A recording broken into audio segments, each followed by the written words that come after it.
እንደ ሕስድ ፍትሃዊ ዳኛ የለም። በባለቤቱ ነው የሚጀምረው ፍርድ። በደአ ቢሳሒቢህ ፈቀተለህ። ሕስድ ሕይወትህን ያጠፈዋል፣ ሕይወትህን ያበላሸዋል፣ ዲንህን ያጠፈዋል። ለዛ ነው ነቢዩ ዓለይሂ ሰላቱ ወሰላም ደብ ዓለይኩም ዳኡል ኡመም፣ የቀደምት ህዝቦች በሽታ ወደ እናንተ እየመጣ ነው አሉ። ሕስድ የሚባል ላ ተሐሰዱ ፊ ሰሒሐይን፣ ሕስድ አትገባቡ፣ አንዳንዱን አይመቀኙ፣ አላህን የሰጠ ያን ችሮታ።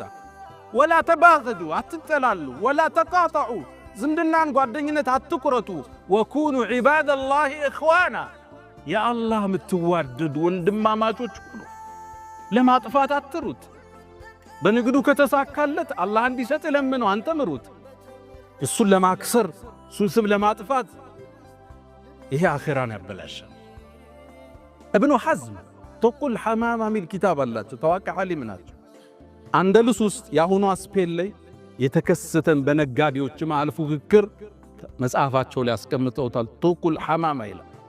እዚህ መጽሐፍ ላይ አንድን አስገራሚ ታሪክ ይናገራል።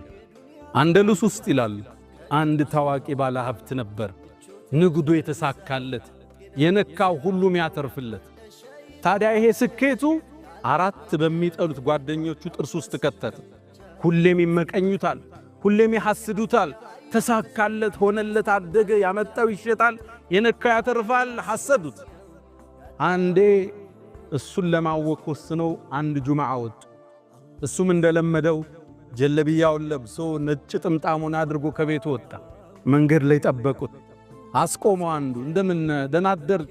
ዛሬ ደግሞ አምሮብሃል፣ በተለይ ቢጫው ጥምጣምሃል። ሰውየውም ዞር አለና አረ ጥምጣሜ ነጭ ነው ብሎ ተደ። አይ ቢጫ ነው ግን አምሮብሃል ብሎ ተለይ። ሰውየው ምን ነካው ብሎ መንገዱን ቀጠለ። ትንሽ እንደተጓዘ ሌላኛው ጠበቀው። ዛሬ አምሮብሃል፣ እንዴት ነህ አለው። በተለይ ሰማያዊው ጥምጣምሃል። እንዴ ምን ነክቶሃል? ጥምጣሜ ነጭ እኮ ነው። አይ ሰማያዊ እንኳን ነው ግን አምሮብሃል፣ ተለየው። ሳይኮሎጂካሊ አታክ አረጉት፣ አከታተል። ሱቁ ከመድረሱ በፊት ሶስተኛው ጠበቀ። ከፈሃለ ካምሮብሃል ዛሬ በተለይ ቀዩ ጥምጣምሃል። እናንተ ሰዎች ምንድነው የምታወሩት? ዛሬ ሰው ነው የተሳሳተ፣ እኔ ነኝ የተሳሳተ። ጥምጣሜ ነጭ ነው አሉ ጫፉን አምጥቶ። ቀይ እንኳን ቀይ ነው ግን አምሮብሃል።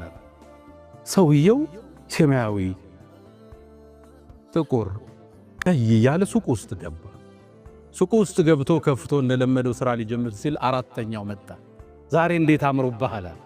ንጋቱን መስልሃል፣ በተለይ ቢጫው ጥምጣምሃል። እናንተ ሰዎች ምንድነው የምታወሩት? ጥምጣሜ ነጭ ነው ውጣልኝ አለው።